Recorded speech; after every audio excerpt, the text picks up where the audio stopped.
Is a distinguished diplomatic fellow with the Middle East Institute and a former U.S. State Department senior policymaker for Iran. Thank you so much for being with us on the program. First off, let me get your thoughts on Trump's latest remarks. Does this indicate that his next move would be using military force? It doesn't necessarily indicate that his next move would be using military force. What it does clearly indicate is that he's not interested at all in throwing the Iranian regime a lifeline by resuming negotiations, and he prefers instead to crank up the pressure on Iran, to increase the pressure on Iran, to show his solidarity with the protesters in Iranian streets, and to increase the pressure on the Iranian regime. A lot of fingers have been pointed towards Israel, who analysts say persuaded Trump to take measures against Iran. What does the U.S. hope to achieve from all of this? What does the U.S. hope to achieve? Well, that's a great question. I mean, if you look at the United States national security strategy that came out a couple of months ago, while it doesn't label Iran and the Middle East region as a core interest, as it does with the Western Hemisphere and Venezuela, we want to ensure the free flow of oil. And it would be a very good thing for this administration, for the U.S., to decrease the existential threat that is Iran, existential to Israel, and a strategic threat to U.S. interest in the region with its proxy networks, with its missiles, and with the possibility of a nuclear weapon. So I think what the U.S. best case scenario is with what's happening in Iran is that an Iran that is no longer able to threaten its neighbors and to threaten U.S. and Western interests in the region.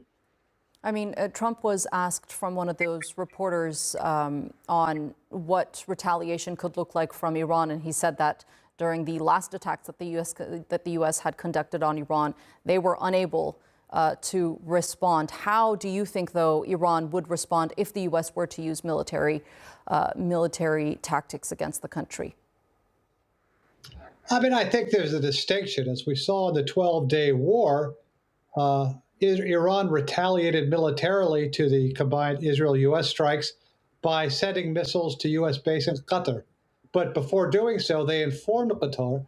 So the Iranian military response to an isolated American military attack was largely performative. But if the U.S. does anything more than a one-off airstrike against Iranian targets, it's quite possible that the Iranian military response would be more extensive against U.S. bases in the region, possibly against U.S. allies in the region. Iran still has many, many missiles that it can use in the region. It has launchers. So I think that's obviously one of the key concerns of President Trump. He wants to show support to the protesters in Iran, either kinetically with attacks or other ways, for example, increasing tariffs, as he mentioned yesterday. Mm-hmm. But I don't think he wants to run the risk of appreciably escalating militarily into a conflict that destabilizes the region. Indeed. You did say that he is unwilling to throw a lifeline to the current leadership there. However, does that mean that there is no room for de-escalation at this point? No, I think there's room for de-escalation. What I think President Trump is realizing is that the longer these protests continue, the weaker the Iranian regime is. So, he said a few days ago that, Iran had sent out feelers about resuming negotiations. It's clear he has no indication of doing that. He said he's not going to meet with Iran. The U.S. is not going to meet with Iranian officials as long as they continue killing people in the street. So I think correctly, President Trump is making a red line of no re-engagement with the Iranian regime until they stop killing their people. Because as you pointed out earlier, there's serious levels of Iranian casualties. It could be as little as 2,000, but likely much, much more. And as President Trump has said, that has to stop. So I think he's not interested in throwing Iran a lifeline in negotiating with the Iranian government until they, at a minimum, stop killing their own people.